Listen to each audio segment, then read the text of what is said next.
Today, we are here with Kathy Bachelor, and we're hearing her story. We're talking about a purpose-driven, resilient Black woman. Kathy, it's nice to see you today. Tell us, what's your story?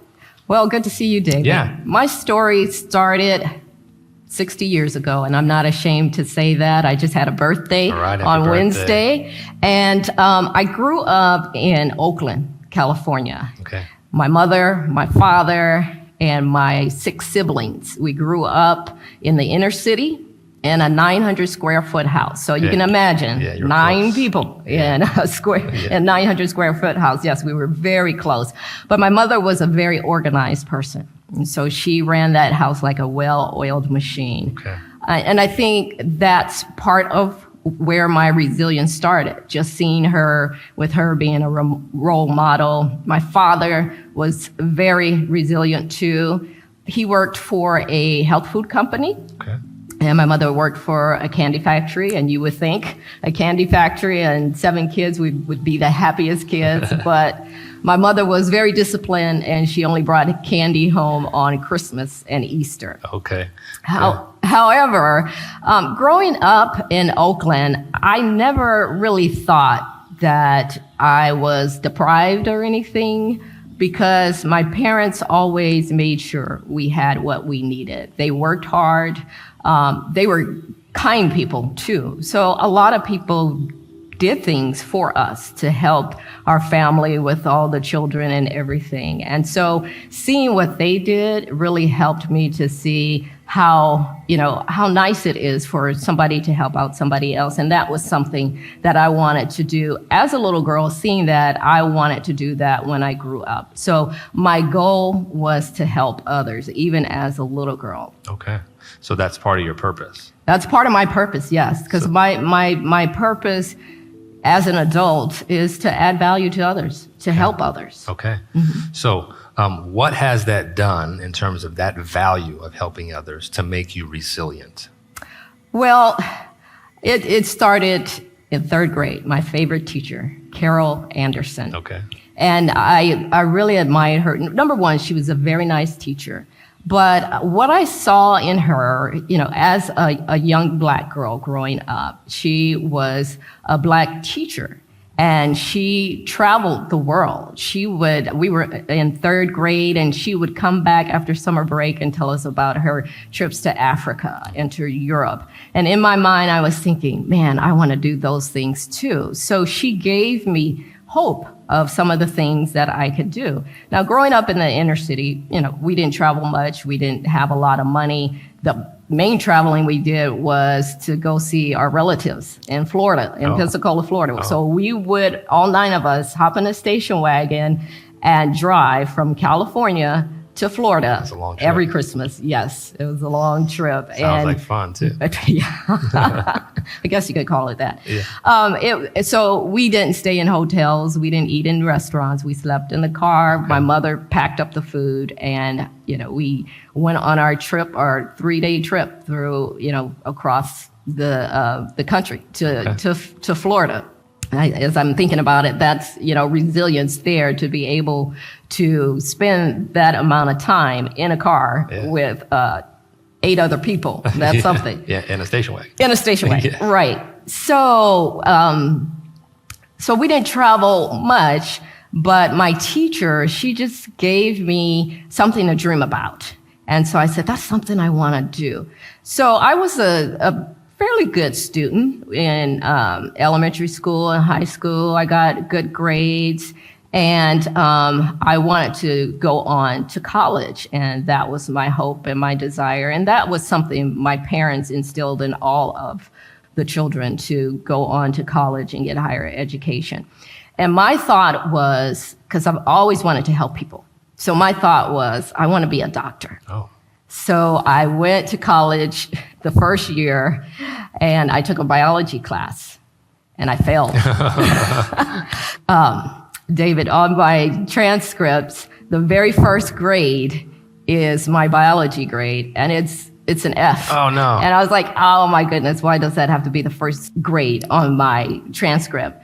But I look at that, and it helped me to see that even during those times, I was resilient because I took biology again the next quarter because I felt like, first of all, I didn't feel like I deserved an F, but I did get that grade. So I wanted to do better. So I took it again, got a C. Okay. That was better. Yeah. But then I began to realize maybe the medical field is not for me. Maybe that's not what I really want to do. So I had a psychology class, and I really enjoyed that because it helped me to understand myself better as well as other people. And I said to myself, well, this could be a way that I can help people too. I can do counseling or marriage and family counseling or some type of counseling. So I received my bachelor's in psychology. And I was going to go on to be a marriage and family therapist. But one thing, before I get to that, I had an advisor in college, and he was a Caucasian man, and he told me that if I wanted to be a therapist, it would be really hard for me. He said, because first of all, the people who could afford my service would not want to come to me because of my ethnicity. And he said the people that would want to come to me couldn't afford it. So back then, it didn't really register to me that that was a racist statement. Yeah. But after a while, I thought about it. I said, wow, that wasn't good for an advisor. Yeah. But anyway, so as time went on, I graduated from undergraduate and went on to get my master's. I was going to study to be a marriage and family therapist.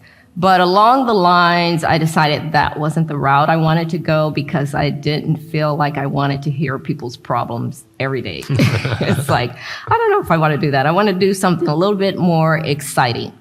So I started looking around, and I came across a master's program from Grand Canyon University, and it was a master's in organizational leadership.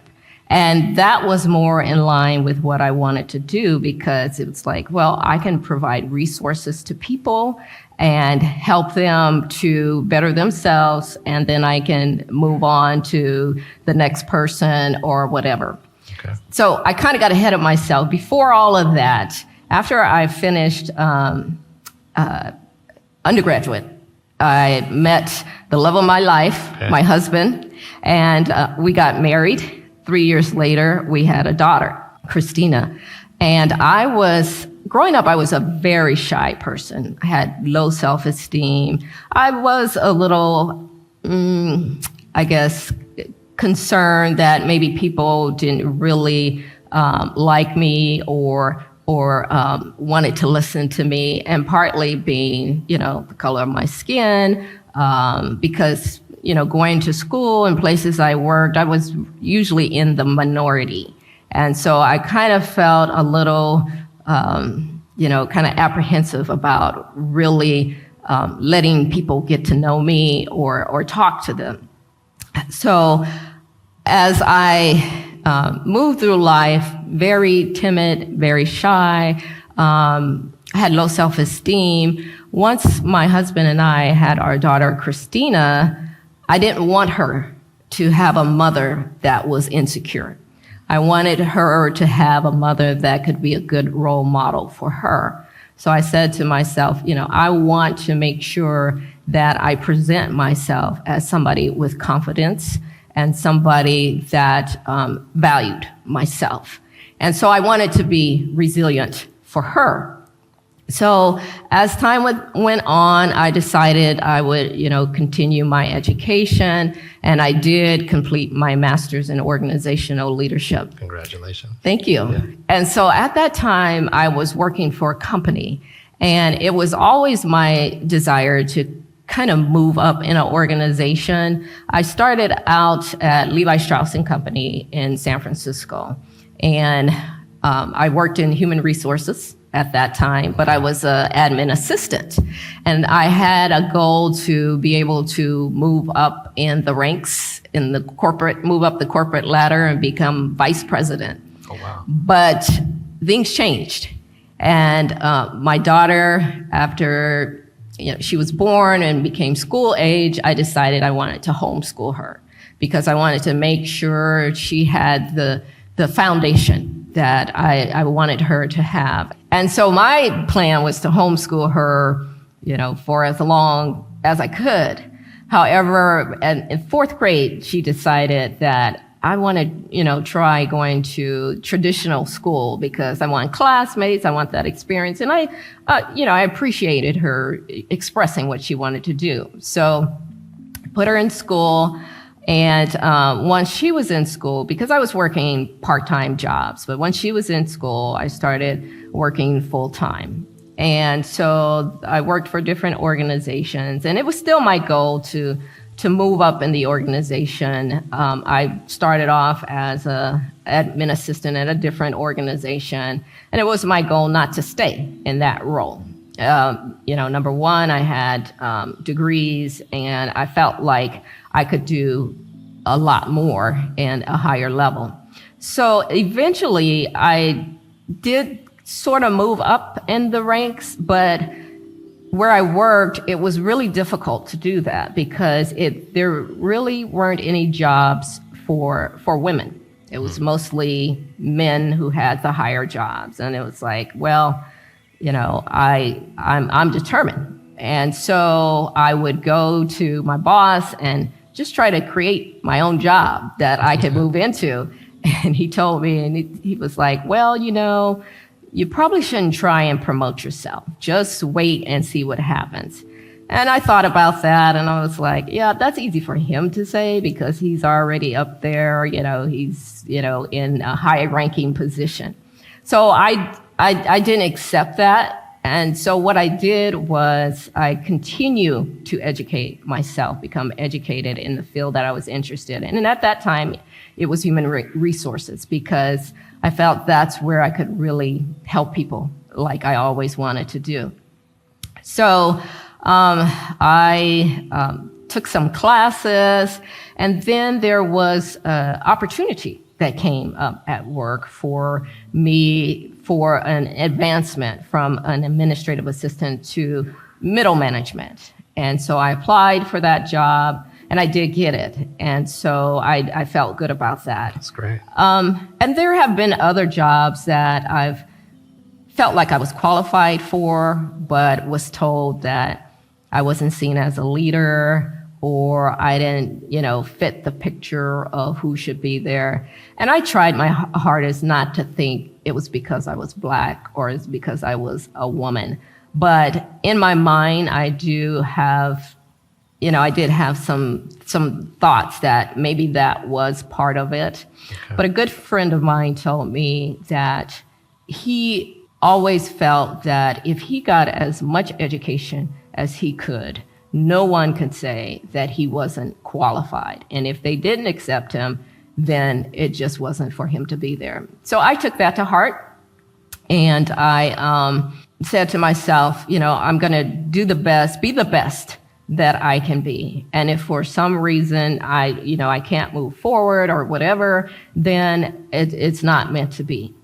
So, eventually I went on and I got my doctorate degree. Right. Congratulations. And so I was, I wasn't sure, what was going to happen with that because it just didn't seem like the opportunities were coming. Okay. It didn't seem like the doors were opening. And so I decided to kind of make my own way. I knew some things I wanted to do, and one of those things was to work in the community and to help the underserved population, because I knew where I came from and I wanted to give back. Yeah. And so I would just go out in the community, and I would do workshops. So I have a doctorate in organizational leadership.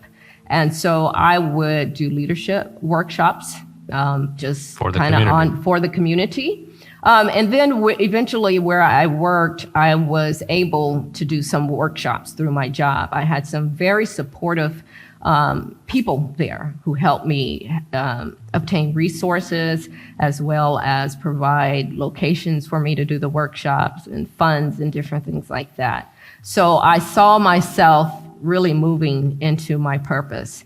And the one thing I didn't mention is at Grand Canyon University, their motto is find your purpose.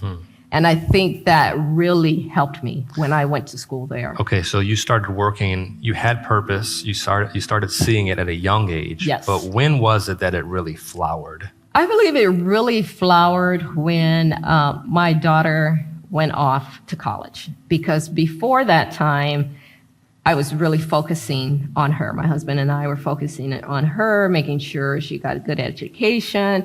And at the time, she was into sports and different extracurricular activities. And so we were focused on her. So once she went off to college, then it gave me some me time. Okay. And so I said to myself, I need to, better myself. I need to start doing some of the things that I've been dreaming about. And so I just stepped out and decided I would make some of my dreams come true with the workshops.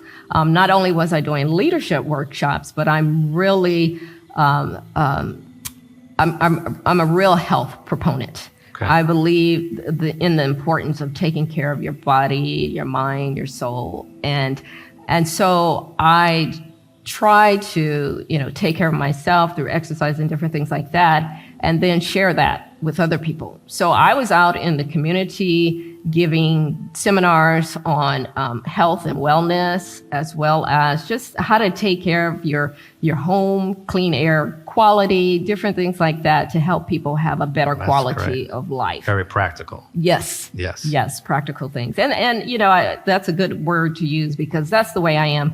I may have degrees or whatever, but I'm still the same old Kathy from Oakland. and I love people, and I love helping people. And even though I've been through, some situations where, people didn't see my worth, they didn't see my value. Sometimes my voice wasn't heard. I remember so many times I would be in a meeting and I would make a suggestion, and it was like I didn't say anything. And then somebody else would say the exact same thing, and everybody's like, oh, wow, that's a great idea. That's great. And I heard that over and over again, and I was like, man, what am I doing wrong? Why am I not being heard? And so I think a lot of it was because of my own low self-esteem. But then it wasn't until after I began to see my own worth. And I have to say, my daughter, she helped me to see my worth, because I would go and do these workshops and she would help me. She's the techie person. So she would help me with my PowerPoint presentations and different things like that. And she would hear me do the workshops, and afterwards, and, kids, they will tell you exactly what they think. Yeah. And she was young adult at the time, but she would say, Mom, what is that voice? Why do you talk like that? You need to just be yourself. Don't try to be somebody else. And that really stuck with me over and over again. So from that, whenever I did workshops, I wasn't afraid to be Kathy. I wasn't afraid to be my own unique self. I didn't have to talk like somebody else. I didn't have to look like a leader. I just had to be personable and to let people know that I care about them and that I have some information to share with them.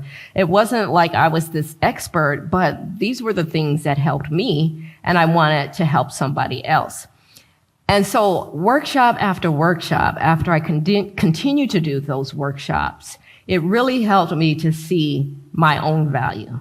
And it helped me to see, that I have something to give and I have something to share. And that's what kept me going, even in the face of people dismissing me for whatever reason, or even being overlooked because maybe I don't fit the picture or I don't look the right way, or even just comments, people would make about me, whether it's related to my ethnicity or being a woman or whatever. I didn't let that stop me. And I said, I have something to give. So I'm going to keep going and keep doing whatever I need to do. So a lot of that is education, is learning, talking to other people, having mentors. I never really had a true mentor, but there were people that I looked up to and who shared their story with me.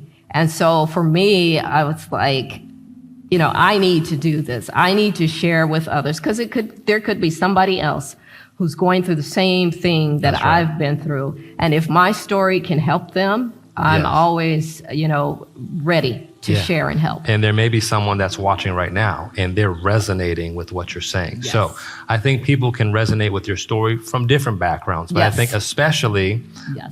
Black woman. Right. So you're listening now, you're a Black woman, maybe you're a young Black woman.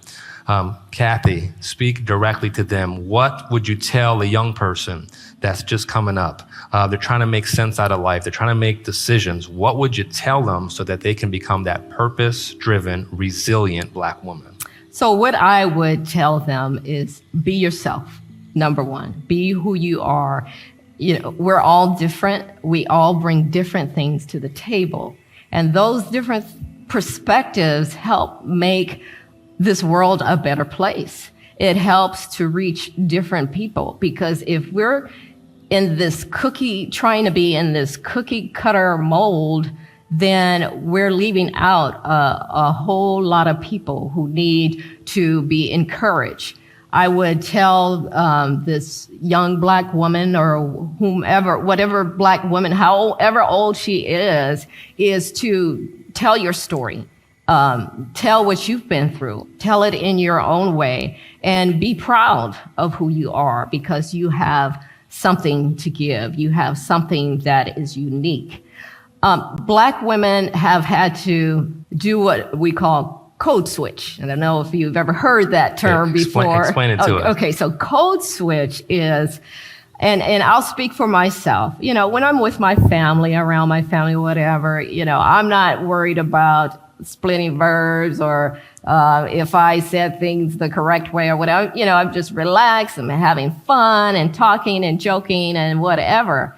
However, in the corporate world or the business world, you have to be careful because sometimes when people hear you talking a certain way, whether it's the diction or whether the words you use, then they judge you. And so you may become less credible or whatever. And so in the corporate setting, I do have to, watch what I say. Not that I'm saying anything bad, Sure. but just, how I present myself. I have to go a step above the next person, maybe the white woman or the white man or even the Black man. I have to prove. And that was another reason why I went and got my education, advanced degrees, because like my friend, I didn't want anybody to say, oh, if you only had this or if you only had that, then you would be. I didn't want them to have any excuse. So you have to be better. Okay. As a Black woman, you have to be better. It's sad that you have to do it. And I know some Black women are subscribing to, this new era that we don't have to code switch anymore. Just be who you are. And if people accept you, that's fine. And if they don't, that's the way it is. However, I guess I'm from the older generation, so I'm still a little careful about being, totally comfortable. And I think that's for anybody, regardless of what race you are. You do have to use discretion, and you use, you understand who your audience is, yes. and you address them accordingly. Because you are dealing with their perspective, Yes. whether it's wrong or right, Right, and you're trying right. to connect in a way that makes sense to them. Is that what you're telling us? Exactly. Okay. Exactly. So now I'm listening to your story, and there's different things that have made you resilient. Yes. So you have your house where you grew up. Now somebody may be watching, and you're saying like, well, my mom and my dad weren't like Kathy's mom and dad. And but it sounds like even if they didn't have the same home that you came from, with parents that were responsible and clean, and your mother ran everything like a well-oiled machine, right? So let's say they don't have that. How do they then still have the other things that have made you resilient, like education, like no matter what happens, no matter what they say, I'm going to keep moving forward? How do they have that perspective, that attitude? I think a person really does have to believe in themselves, because I've seen friends and other people who have come from, less than desirable backgrounds, and they have achieved so much because in their mind, in their heart, they believe they can do it. Okay. And like I said, we were, probably lower middle class. We didn't have a lot of money, but my parents we believed, they instilled that in us. And even if you don't have parents that do that for you, maybe seek out relationships with other people who are positive and who can encourage you. I know in Oakland, there were things like the Boys and Girls Club where they could get some good role models and people to encourage them. I remember even for me growing up in Oakland, when I finished high school, there was a special program for teenagers in urban communities where they would connect you to a corporation and you would have a summer job there every summer as long as you were going to college. So when you go to college in the summertime, you can come back and have that job. And that happened for me. And that's how I got connected to Levi Strauss & Company. So every summer after I came home for college, and I went to college on an academic scholarship. I got good grades in school, and so my tuition was pretty much paid for. That's great. That was great. And so I would come home and work for Levi Strauss & Company. That way I was able to make some money. So having good morals and values, putting yourself around people that can support that, even if you don't have that growing up. Maybe there's a cousin, an aunt, an uncle, or somebody that can give you encouragement. And that's why I want to do what, my purpose is adding value to others, because maybe there's somebody I can go out and speak to. I did a workshop one time for teen mothers, unmarried teen mothers. And I went and I spoke to them just about keeping their house clean and how they could do things with very little money, how they can keep their house clean with baking soda and vinegar, and the different ways you could use those two products to keep a clean house. I talked to them about clean air quality and opening windows and, keeping cigarette smoke out their house, especially with their little ones and different things like that. So I believe that as the older generation, we have a purpose too, to help others, especially those who may not have that support that they need. But, and then to believe in yourself, because that was the one thing about me. I felt like if other people can do it, I can do it too. And that's true. Yes. That is true. Yes. Now, you also stressed education. Yes. So you're telling people, stay in school. Stay in school. Go to college. Yes, go to college. Seek a master's degree. Yes, If you have the yes. opportunity, do Right. the doctorate, right? Right. And the Okay. thing about it with technology and the internet, there are so many opportunities to educate yourself. There's one program called edx.com where there are free classes offered by, Ivy League schools like Harvard and different places like that. It doesn't cost anything. You can go to your library and, get on the internet and take some classes. So there are opportunities and resources out there. And that's another thing that I like to do as well, is let people know where the resources are. Okay. Because you don't always know that. In certain communities, you don't get that information. And so for me, whether it's health resources or educational resources or financial resources, I believe it's my purpose to share that, especially with those who may not have the opportunity to get that. Okay, great. Are there any other resources that you would tell them to go find, like go Google it, or who do they talk to if they're looking for resources? I think, counties, whatever county a person is in, there are lots of resources through the county. Schools, if you have young children in school, they can seek out their counselors and different things like that. A lot of organizations will provide information on the website. There are volunteer agencies that help people find resources.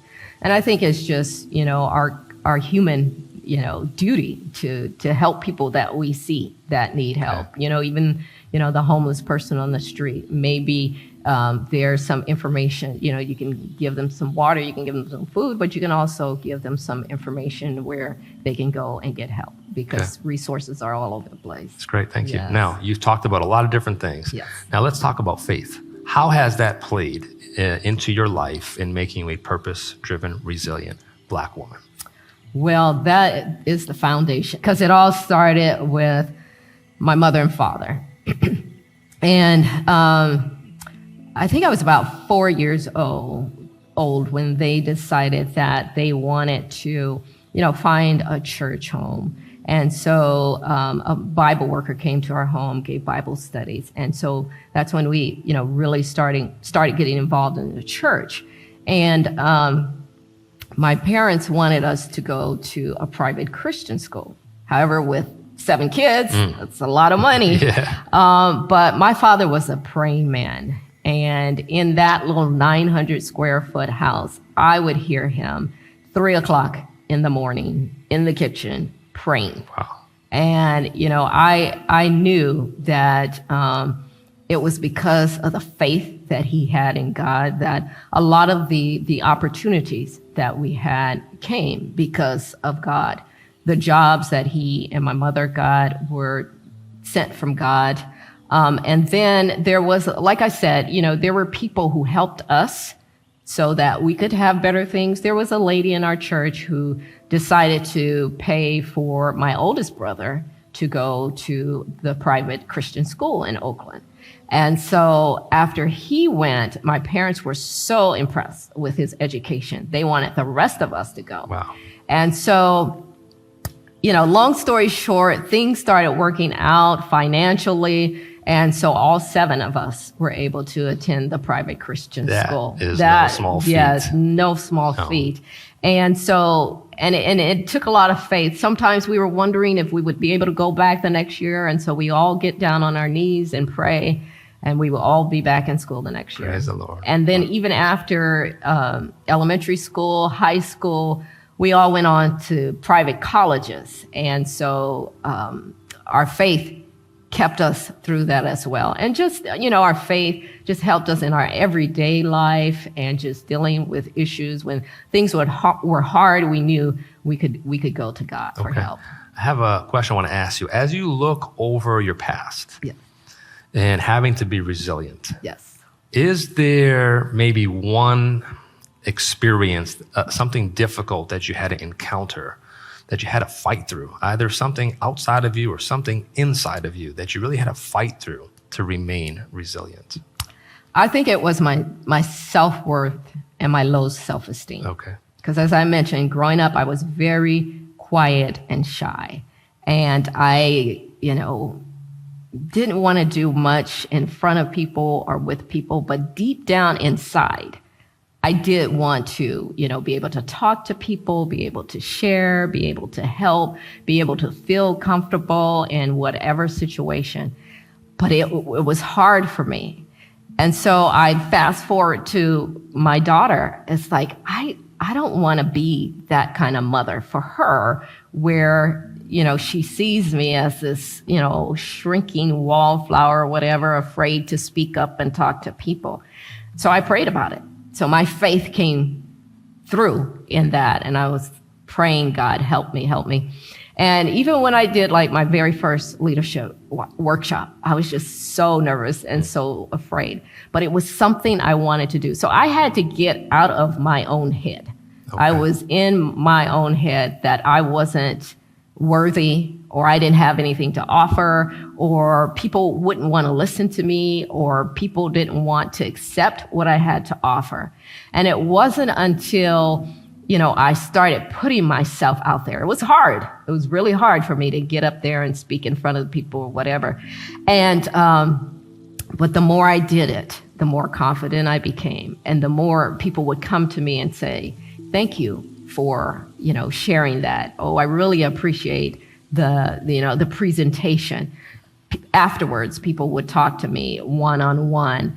And so that encouraged me to do more. Even though I was still a little afraid about doing it, it was like, well, that helped somebody else. And so that encouraged me to keep striving, to get more education, to learn more about what I wanted to share, and so I could provide more information to people. So I think that the biggest thing was just being inside my own head and being my own worst critic and saying to myself that my value was very low. I didn't have much to give. And so once you realized that and you prayed about it, God helped you, then that just opened up the door of possibilities. Oh my goodness. So many possibilities. And, not that I have arrived and I'm this perfect person or whatever, and I never get nervous because I do still. But yes, God has opened so many doors for me in so many ways that I didn't even imagine. And I have been able to do the things that I've dreamed about. I've been able to travel. I've gone, and it all started with mission trips. So I went on a mission trip to Africa. And of course, I thought about my third grade teacher who did all the traveling too. And so it's like, wow. And she's still alive today. Her name is Carol Anderson. Well, Vandenberg now, but, I still call her Miss Anderson. That's what I called her in third grade. But, and she's still that encouraging, inspiring person. And so, that helps me to want to be somebody like that for somebody else. And so, I've been able to do workshops in other countries. And I've been able to help other people make friendships and lasting friendships with people in, the Philippines and in Africa and Belize and different places. And so the opportunities are there. Even in my current position, there's opportunities that I thought I would never have there. And so, God has really opened that door, and I know it's because of him. And I keep my trust and faith in him, and I keep asking him to help me to do what he wants me to do. Because as I mentioned before, it was my goal to climb the corporate ladder and be a VP at Levi Strauss & Company, but that didn't happen. God kept me at a nonprofit organization for now almost 22 years. Wow. And you're the HR director. I'm the HR director, and I'm part of the executive leadership team, where I do have a seat at the table where my voice can be heard, and it's not just about me. It's about being able to speak for others who may not have their voice heard, because I was that person that felt like I didn't really matter because I was the lowest person on the totem pole. But I want to talk to that person. I want to know the janitor's name. I want to let the administrative assistant know how much I appreciate what they do for me. I want that middle manager to know that I understand when you're struggling with employees. I've been there. So I just want people to know that, I can empathize with them because I've been there. And I think a lot of it is because I've had to go through a lot. And so I can understand. So now that I'm in a position where I can make a difference, where I can let those in charge know what others are thinking about, or how they're feeling, that's my purpose. Okay. So I'm really living my purpose. That's great. Yes. Now, if there's one last thing, some word of hope, encouragement, motivation that you can give someone that's watching, what would you say? I would say don't give up. Don't ever give up. Keep striving. Be your best. Year after year, people make New Year's resolutions, maybe to lose weight or get organized or whatever. But my New Year's resolution is always be better than I was last year. That's great. Be the best that I can be, not just so people can see me, but so I can give to others. Okay. So I can give of my best to others. So don't give up. I know, sometimes it's hard when you're in the minority, when you're a minority, whether it's because of your gender or your race, and you hear comments, you go through different things, and you want to say forget it and just kind of be a recluse and go sit somewhere and just mind your own business. But we have to help and support each other. We have to be there to let other people know that, you can do this. It'll be okay. You have a support system. And, that's what I encourage people to do, to have a support system.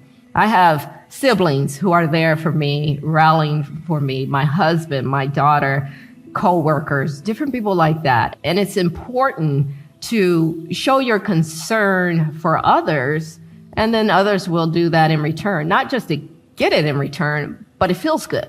Yeah. It's a good thing to do. So do something for other people, because it's a really good feeling and it helps you to grow. Okay, that's awesome. Well, Kathy, I want to say thank you very much. You're welcome. You have just heard the story of a purpose-driven, resilient Black woman. May you be empowered.